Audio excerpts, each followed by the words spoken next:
Please be seated.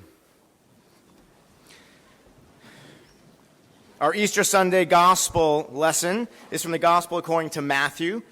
We're reading from chapter 28, verses 1 to 10. If you'd like to follow along and read, you can find it on page 33 of the New Testament section of your Red Pew Bible.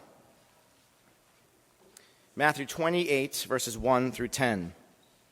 After the Sabbath, as the first day of the week was dawning, Mary Magdalene and the other Mary went to see the tomb. And suddenly there was a great earthquake, for an angel of the Lord descending from heaven came and rolled back the stone and sat on it. And his appearance was like lightning, and his clothing white as snow. For fear of him, the guards shook and became like dead men. But the angel said to the women, "Do not be afraid. I know that you are looking for Jesus, who was crucified. He is not here, for he has been raised, as he said. Come, see the place where he lay. Then go quickly and tell his disciples, he has been raised from the dead, and indeed he is going ahead of you to Galilee. There you will see him. This is my message for you." So they left the tomb quickly with fear and great joy and ran to tell his disciples. Suddenly Jesus met them and said, "Greetings." And they came to him, took hold of his feet, and worshipped him. Then Jesus said to them, "Do not be afraid. Go and tell my brothers to go to Galilee. There they will see me." God, give us ears to hear and eyes to see and hearts that are open to receive and respond to your word, your message to us this day. Amen. Well, I think spring is finally here. I don't know if I should knock on wood. Yeah, I've learned now being in northern Vermont that anything is possible when it comes to the weather, but there's always something to talk about. Yesterday, I was able to take my dog on a nice run on our rec path. If you're unfamiliar with this, we have a 5.5-mile recreational path that begins right behind the church, and it follows the river, and it's absolutely glorious. And it's usually for 6 months of the year full of snow and ice. It's mostly clear now. I say mostly because there is still some snow and ice, but it's getting closer. And for me, that's one of the signs that spring is finally here, when the rec path is completely clear. Now, as I was on that yesterday, it brought me back to another story on the rec path with my boys, but this took place last year in July. We were at some event. We rode our bikes along the rec path, and the event went fairly late, and we thought that we could make it back home in plenty of time. The problem is we didn't have any light, and I miscalculated the timing of said bike ride back. We left a little bit too late, and as we're a couple of miles from home, it's certainly dusk, and then the dusk quickly turned to dark, and we couldn't see a thing. And if you've been on the rec path at night, you know how dark it gets. You cannot see even 2 feet in front of you. Now, fortunately, I had my cell phone, which has a flashlight on it, so I shone the flashlight just enough to illuminate a few feet ahead. And my boys were behind me, and they had to stay fairly close so that they could see some of the light. I told them, "Don't look back. Stay looking ahead. I'll try not to get too far ahead of you." And we made it back, but I'll tell you what, it was a little challenging. Now, what's interesting is we know this rec path very well, having been on it so many times in the daytime. I knew the twists and the turns. I knew the bridges. I knew what to expect. But when the darkness came, it changed everything.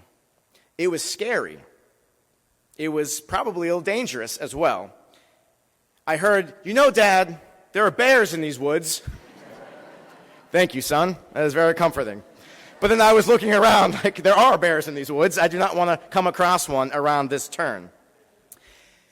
But my boys wanted me to be ahead of them, and I was ahead just enough, and they followed, and there was just enough light. We were able to find our way back home. Now, here's the irony of this whole story, of course. That's for biking. Now, when we ski, there's certain slopes. I'm like, you boys go ahead. I'm sure you'll be fine. I'll meet you at the bottom. Things have changed in like 6 months. Now, I can only imagine that first Easter weekend, how Jesus' disciples felt during those final hours of his life. There had been great light all around them for the years that they followed Jesus. People were healed, and people were brought back together, and people were experiencing life abundantly. And all of a sudden, in the matter of a few hours, they lost their friend and their mentor and their guide. They lost hope, and to them, the light was snuffed out. It was extinguished. And they were afraid, clearly, and justifiably so. They were afraid of what may lie ahead for them. Without their friend, what would happen to their lives? Remember, even his closest friends denied even knowing him because they were afraid of what would happen to them. They were afraid of what was around the corner. They were, as sometimes we all are, afraid of the unknown. They were confused and lost and without direction. I'm reminded of a story about Albert Einstein, the great physicist. Einstein was once traveling from Princeton on a train when the conductor came down the aisle, punching the tickets to every passenger. When he came to Einstein reached into his vest pocket. He couldn't find his ticket. So he reached into his trouser pockets. It wasn't there. He looked in his briefcase but couldn't find it.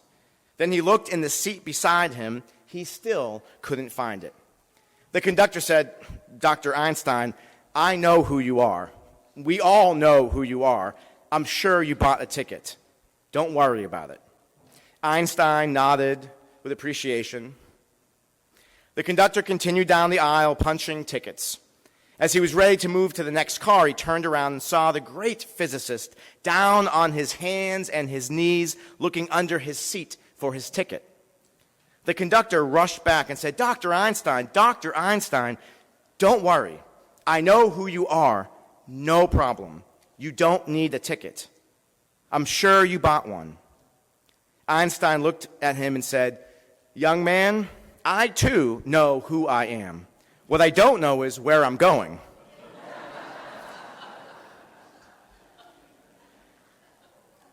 After that fateful Friday, Jesus' disciples did not know where they were going.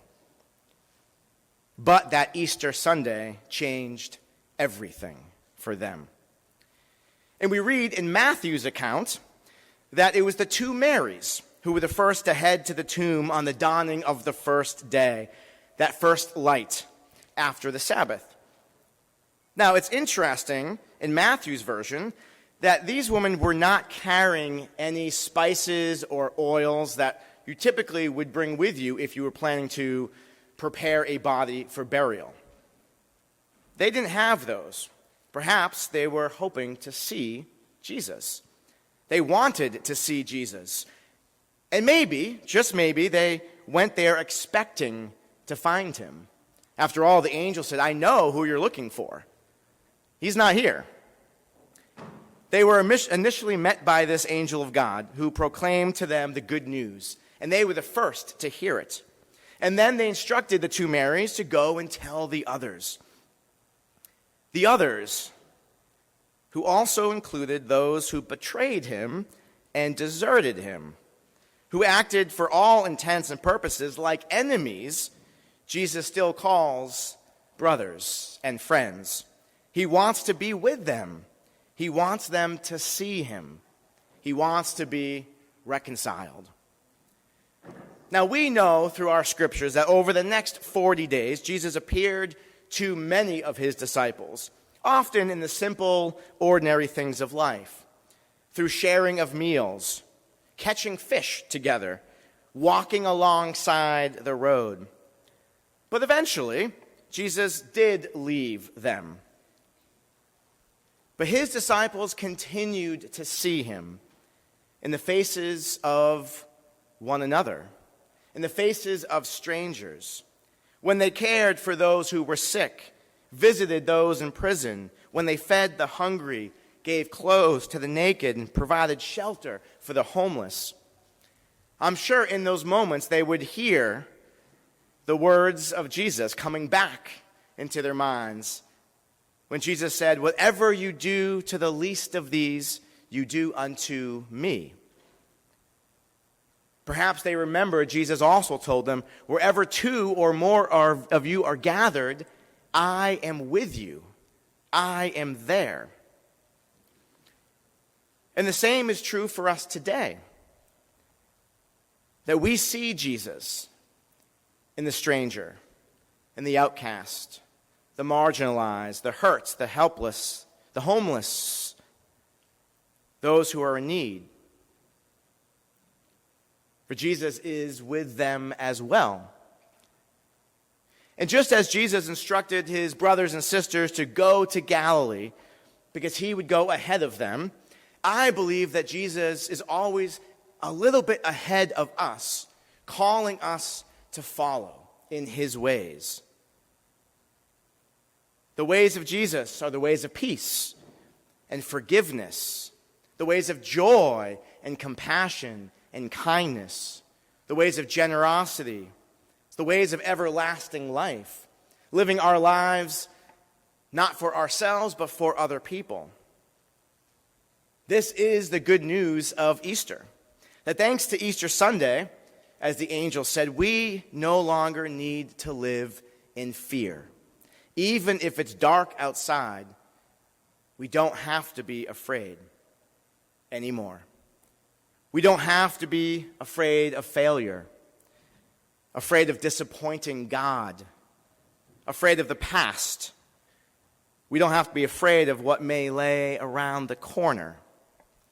We no longer actually have to fear the darkness or even death itself, because we believe that death has been defeated in this ultimate act of victory.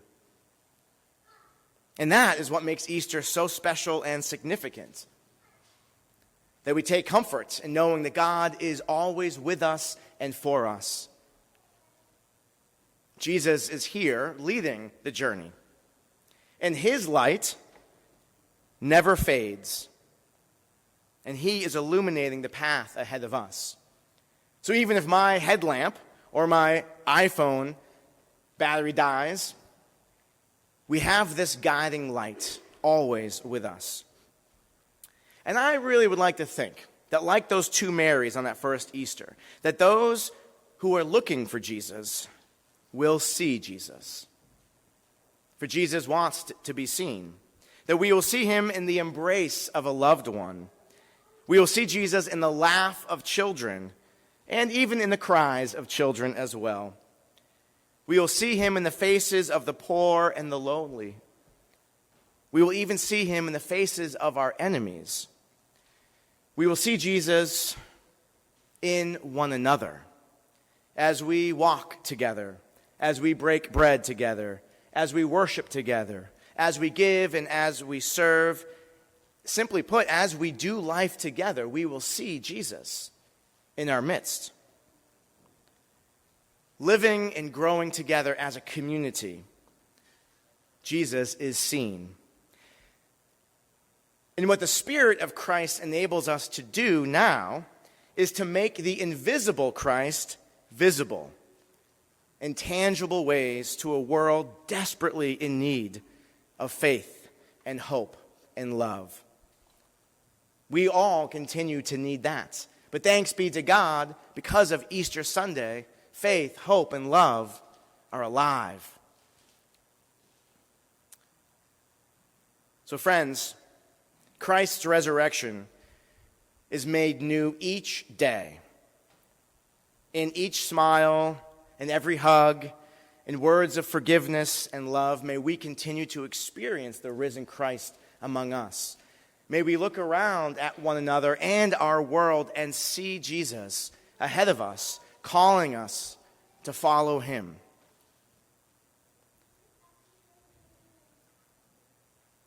May we live out this good news of resurrection, new life, so that the world may rejoice that the light of God's love will always be in us and with us and ahead of us, leading and guiding us safely home. Alleluia.